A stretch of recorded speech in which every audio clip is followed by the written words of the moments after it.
J'ai donc commencé à reconnaître mes rêves concrètement en terminale. J'en parlais pas forcément autour de moi, mais j'avais arrêté d'en avoir honte. Et rien que ça, c'était déjà un énorme pas pour moi. Parce qu'une fois que tu sais ce que tu veux, y a déjà la moitié du chemin qui a été faite. Et maintenant, il faut juste commencer à mettre tout ça en place. Et je me souviens que du coup, dans ce carnet, c'était le carnet qu'on avait évoqué dans l'épisode 1, il y avait une page où c'était écrit un truc du genre « Écris tous tes plus grands rêves, même les plus fous, même les plus irréalisables. » Tu sais, en mode, si tu pouvais faire quelque chose et le réussir à 100%.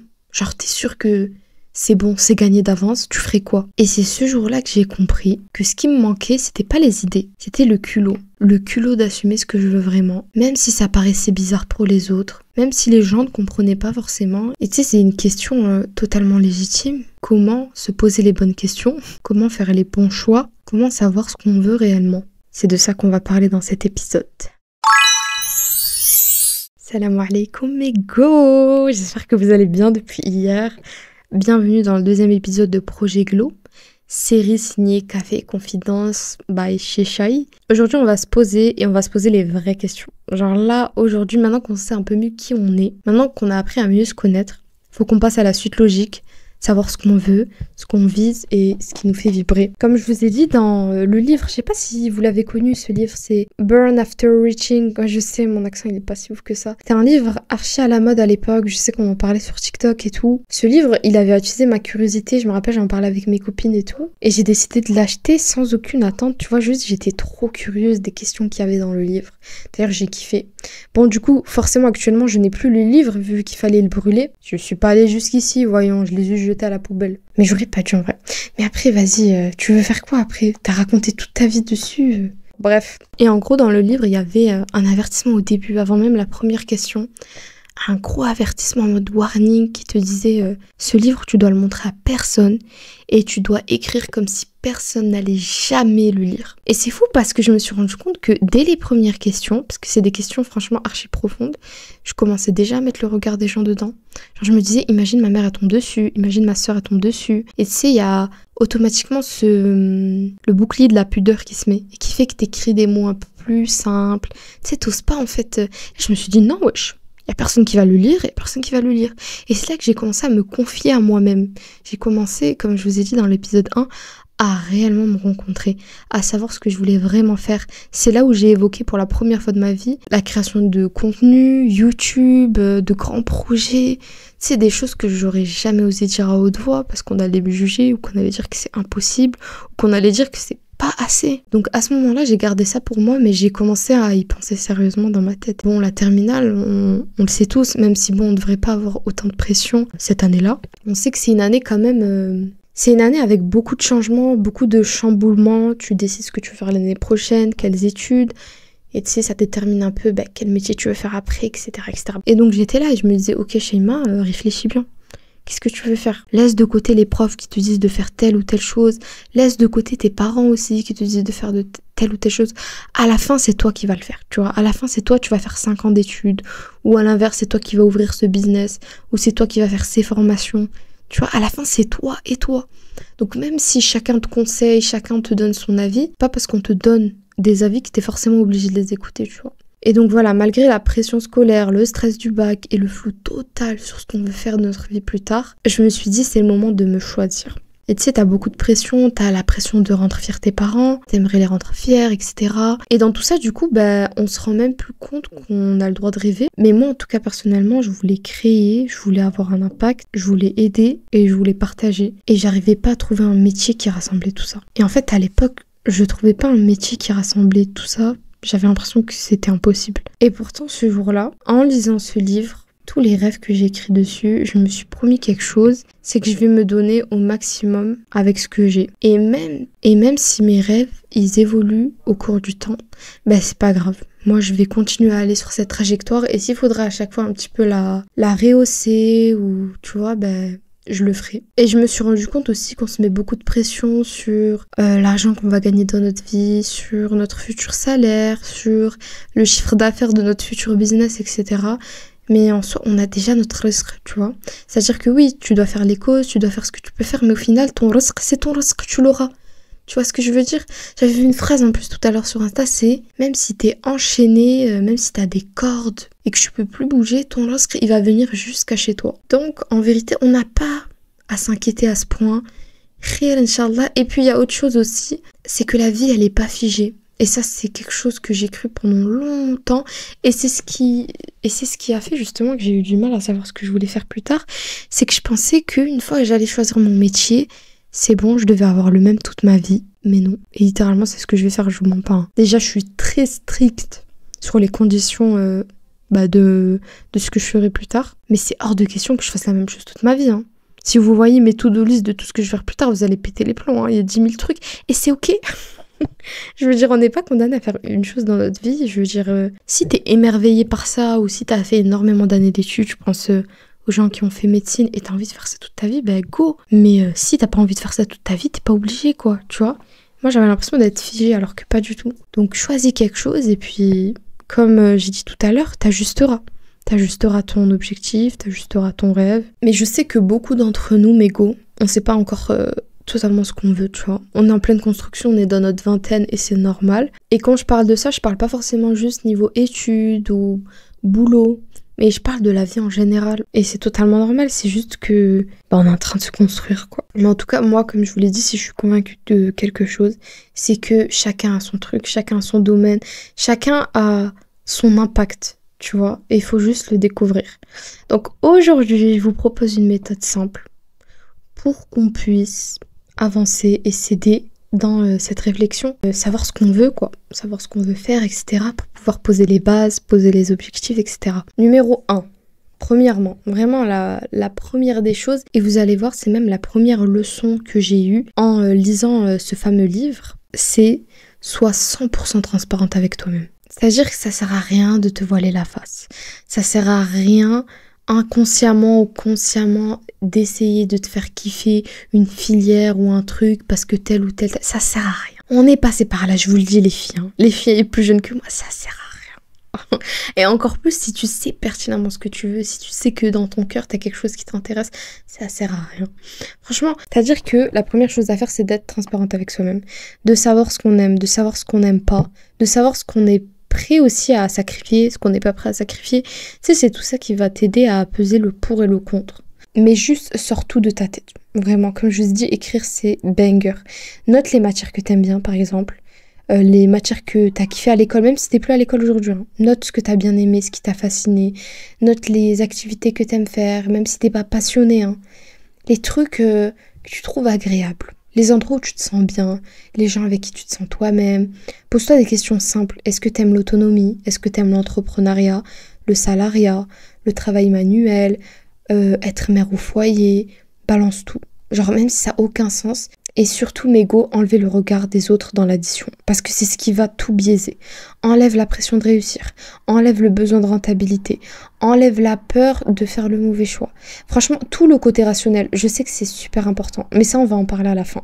Mais pour déjà trouver ton pourquoi, ce qui est archi important, parce que c'est ce qui va te motiver quand la discipline ça va te saouler, c'est ce qui va te motiver au quotidien quand tu vas devoir répéter les mêmes actions tous les jours, quand tu vas devoir te lever, quand tu vas devoir te battre contre toi-même. C'est la chose qui va t'aider en fait, c'est la chose qui va te tenir debout, c'est ton pourquoi, c'est pourquoi tu fais ça. Et donc là l'objectif c'est de le trouver, et donc là on est, franchement je vous dis, 100% émotionnel. Là la rationalité on la met de côté, là c'est pas le plus important. Là on se donne le droit de rêver, on se donne le droit de briser le plafond de verre. T'écris tout, même les choses tu te dis mais n'importe quoi, ça n'a aucun sens, t'écris tout. Et bien sûr, une fois que ça c'est fait, la première question que tu vas te poser, c'est demande-toi si c'est halal. Voilà. Est-ce que c'est halal? Est-ce que c'est en accord avec l'islam? Est-ce qu'Allah te permet de faire ça? Ça, c'est la première question.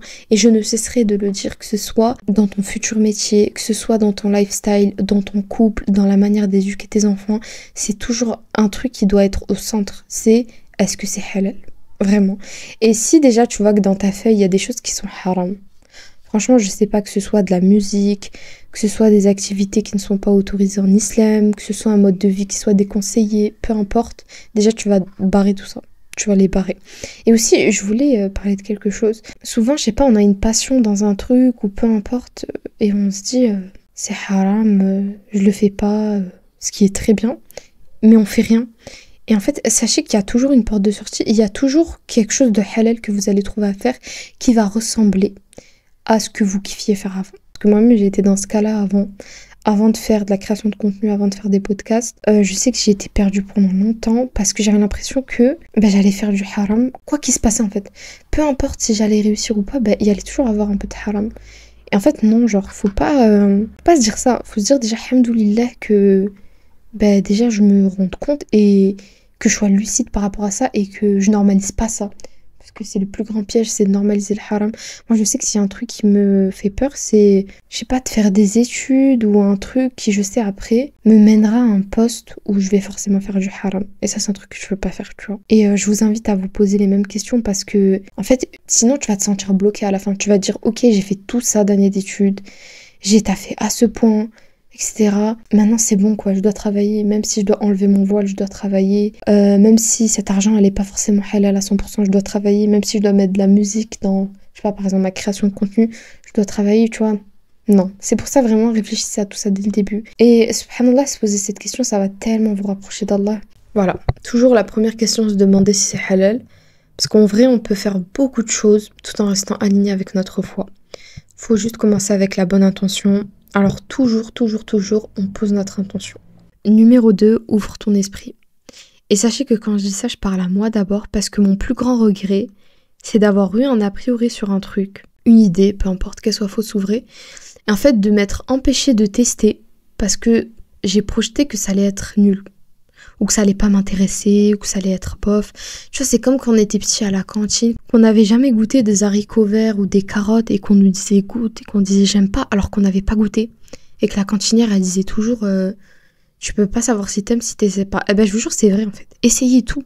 Tout. Et tant qu'on est jeune, c'est le moment, genre. Et je vous jure, ça, c'est un regret que j'ai, c'est que, tu sais, j'ai beau dire je suis ouverte d'esprit, je suis curieuse et tout, mais en vrai, quand un truc ne m'intéresse pas, je fais même pas l'effort d'essayer, alors que peut-être que je vais découvrir une passion. Tu vois, on sait pas en fait, on sait pas. Et on peut se dire, en fait c'est logique, tu vois, on se dit, ça m'intéresse pas, fin. Mais parfois je vous jure que essayer d'aller un petit peu plus loin, ça peut vous aider à vous découvrir. Genre combien de fois ça m'est arrivé d'avoir un a priori sur un truc et de réaliser des années après que c'était incroyable. T'imagines la perte de temps quoi. Donc voilà, testez des trucs, même ce qui vous attire pas beaucoup. Vraiment l'ouverture d'esprit, surtout dans la vingtaine, je pense que c'est archi important. Ensuite, en numéro 3, ça va beaucoup avec le numéro 2, c'est ouvre-toi à de nouvelles rencontres. Subhanallah, moi je vous jure, les rencontres, c'est tellement ce qui me fascine le plus.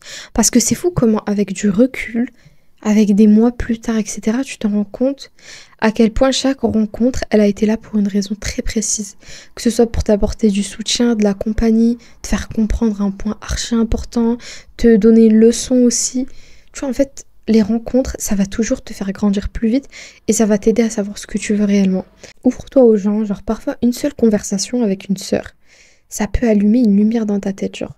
Je sais pas, par exemple, tu vas écouter son parcours, ses inspirations, ses réflexions et ça va te faire réaliser des choses. Ça va déjà te montrer d'autres modes de vie, ça va te montrer d'autres manières de penser. Tu vois, en fait, trop rester dans ta bulle, c'est te limiter et penser que le monde, c'est que ce que toi tu connais. Et dès que tu vas commencer à t'ouvrir, tu vas te rendre compte qu'en fait, non, genre. Et moi, la première, je sais qu'avant, j'avais trop de croyances limitantes. Et c'est souvent mes rencontres qui m'ont ouvert les yeux, ouvert l'esprit par rapport à tout ça. Donc, alhamdoulilah, c'est trop bien, vraiment. Ouvrez-vous à de nouvelles rencontres. Ensuite, très important, connais tes valeurs et tes limites. Ça, c'est surtout pour pas qu'on s'égare dans notre religion et pour pas qu'on s'égare dans nos relations avec les autres. Dans cette dunya, tout peut aller très vite. Et si t'as pas de limite, si tu connais pas concrètement tes valeurs, voilà, ça peut aller très vite. Et pareil pour tes limites. Si t'as pas de limite dans tes relations, les gens ils vont te marcher dessus, ils vont te manipuler. Toujours connaître ses valeurs et ses limites. Voilà.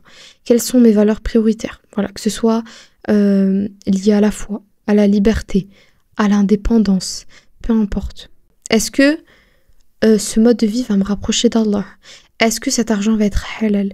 Est-ce que me marier avec cette personne va me pousser vers le haut ou vers le bas? Est-ce que je me rapproche de la personne que j'aurais voulu être? Tu vois, en fait, tes piliers. Et dans tes relations, quelles sont mes limites non négociables? Et pas forcément que dans tes relations, même dans ton travail, par exemple, la mixité, un environnement anxiogène. Il faut vraiment aussi savoir ce que tu veux et ce que tu veux pas au niveau de tes limites. Et voilà, et le plus important, comme je l'ai dit à chaque fois, la question qu'il faut se poser, c'est est-ce que cette vie, elle va me rapprocher d'Allah? Est-ce que je vais pouvoir faire mes prières à l'heure? Est-ce que je vais pouvoir m'entourer de personnes qui vont me tirer vers le haut? Toujours se poser cette question avant même de commencer un projet ou avant même de commencer, sa future vie, quoi. Par exemple, est-ce que je valorise la liberté ou la sécurité? Est-ce que je veux du calme ou de l'intensité? Est-ce que j'ai besoin d'autonomie ou d'encadrement? Est-ce que j'ai besoin de stabilité ou d'aventure? Etc, etc, etc. Bref, voilà, si tu veux, j'ai préparé une liste de questions justement. À chaque épisode, tu retrouveras un exercice de journaling que du coup, pour l'instant, je mettrai en description. Et peut-être que ça va t'aider à y voir un peu plus clair. Depuis le début, je sais qu'on parle beaucoup de rêves, d'objectifs, de mode de vie. Mais ta foi, ça va être le plus gros moteur de ton ambition. En fait, tu vas pas te poser la question juste, ok, qu'est-ce que je veux faire? Qu'est-ce que je veux devenir? Mais tu vas te demander, est-ce que ce rêve, il me rapproche d'Allah? Est-ce qu'il me rapproche de la personne que je veux devenir? Ou est-ce qu'il m'en éloigne complètement? Et là, ça va tout changer. Parce qu'en fait, concrètement, ça va devenir ta boussole. Ça va devenir une direction claire. Et même si tu changes de cap, Allah, ça va rester le centre de ton projet. Donc franchement, s'il y a un truc qui peut grave aider à savoir ce que tu veux faire, à savoir ce qui est fait pour toi, à savoir le mode de vie qui te convient, demande-lui directement. Fais des doigts. Demande à Allah de t'éclairer, de t'éloigner de ce qui n'est pas fait pour toi et de te rapprocher de ce qui est bien pour toi. Et khair, Inch'Allah, parfois c'est les doigts, c'est les prières de consultation qui vont t'aider à avoir un déclic. Et comme je vous ai dit les filles, s'il y a bien une chose qui peut vous aider à mettre à plat vos pensées, à plat tout ce qui tourne en boucle dans votre tête mais que vous n'arrivez pas à nommer, etc., c'est écrire. Écrivez, genre vraiment écrivez. Et je vous ai préparé une liste de questions qu'encore une fois je mettrai en description qui va tout simplement vous aider à mieux vous comprendre, mieux comprendre ce que vous voulez faire, vous aider tout simplement à choisir ce qui vous correspond le mieux. En tout cas, Mago, si t'es resté jusqu'ici, bienvenue dans Projet Glow, une série signée Café et Confidence by Vania Rose. Cette série, c'est pour toutes celles qui veulent se recentrer, évoluer et construire une vie qui leur ressemble vraiment dans leur vingtaine. Chaque jour, à 7h du matin, pendant 30 jours, tu trouveras un nouvel épisode. On va parler de toi, de ta relation à toi-même, de passage à l'action, d'organisation, de relations, d'évolution mentale, physique et spirituelle. Si tu veux avancer avec moi, à ton rythme, t'es au bon endroit. À demain, Inch'Allah, pour un nouvel épisode de podcast. Prends soin de toi et n'hésite pas à répondre aux questions en description. Assalamu alaikum.